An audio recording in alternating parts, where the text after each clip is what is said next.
27 juin 1856, le jour où la comtesse de Castiglione viole Napoléon III.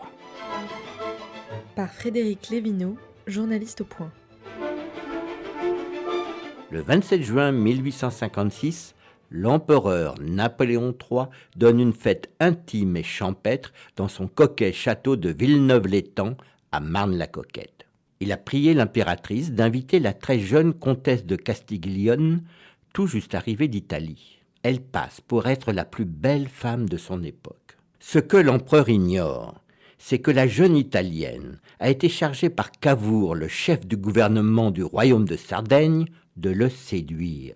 Une fois devenue sa maîtresse, elle devra l'inciter à soutenir le roi de Sardaigne dans son projet d'unification de l'Italie. La comtesse débarque à la fête dans une invraisemblable robe transparente, à rendre fou d'amour même Gilbert Montagnier. Les autres femmes savent qu'elle pourrait se mettre à poil en dansant la rumba, que les hommes ne la remarqueraient même pas. Napoléon III est épris au premier regard. La jeune espionne sait qu'elle le tient.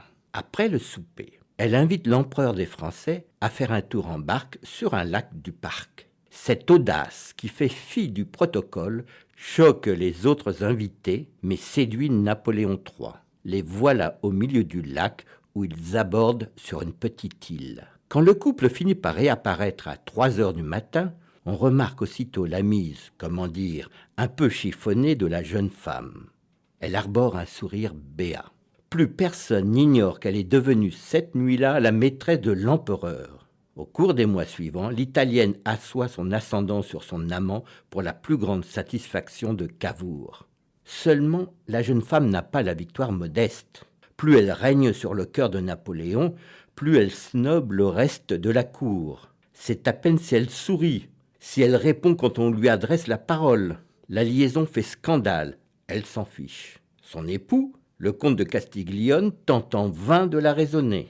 Son attitude imbuvable finit même par lasser l'empereur, qui saisit le premier prétexte venu, un prétendu complot mené par 3 Italiens pour l'expulser de France. Quant à sa mission secrète, la Castiglione la semble-t-il remplie au mieux, puisque Napoléon III signe un accord d'entraide avec le Piémont-Sardaigne en vue d'une réunification italienne. Une série réalisée par Megan Kieki.